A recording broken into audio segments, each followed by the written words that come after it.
આજે આપણે વિજપડી યોગેશ્વર કૃષિ કેન્દ્રમાં આવેલા છીએ.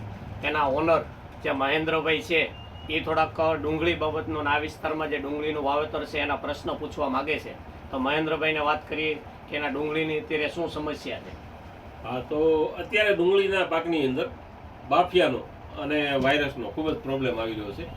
તો આપણે કૃષિ તજજ્ઞ અને હવામાન નિષ્ણાંત એવા જે પરેશભાઈ ગોસ્વામીને સારી રીતે આપણે બધા પરિચય છીએ. આપણે કાયમ એમના વિડીયો ફોલો કરતા હોઈએ છીએ. તો આપણે રૂબરૂ જ એમને પૂછીએ કે આ બાફિયો આવવા પાછળ મેઇન શું કારણ છે અને એના શું સારા સોલ્યુશન છે. જય જવાન જય કિસાન.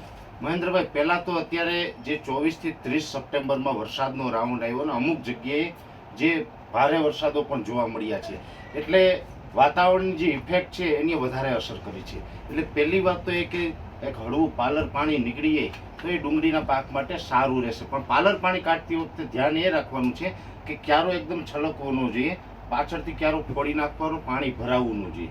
એટલે એક કામ એ કરવાનું છે. બીજા નંબરની અંદર યુરિયા આપવાનું બિલકુલ બંધ કરવું પડશે. જો નાઇટ્રોજનનું પ્રમાણ વધી જશે તો આ બાફિયોને જે વાયરસ છે એ રોકાશે નહીં. એટલે એમાં યુરિયા આપવાનું બંધ કરવું, એક પાલર પાણી કાઢી નાખવાનું છે. અને બીજા નંબરની અંદર અત્યારે જે વાયરસ આવી ગયો છે એમાં ખાસ કરીને જે ડુંગળીના પાન છે આમાં આટી વળતા હશે, જલેબીની જેમ ભૂજડા વળતા હશે અને નીચે જે ગાંઠિયો છે એ પોચો પડી આવી જે તકલીફ હશે. આની અંદર અમે દર વર્ષે આ જે તકલીફ આવે છે એમાં ખેડૂત ભાઈઓને વારંવાર ભલામણ કરતા હોય છે કે આમાં બહુ સિલેક્ટેડ પ્રોડક્ટ છે, બહુ આના ઓપ્શન નથી, પણ જે સારા પરિણામો મળે છે. અમે રેગ્યુલર જે દર વર્ષે આનું એક પરિણામ લેતા હોય છે, ટ્રાયલ લેતા હોય છે.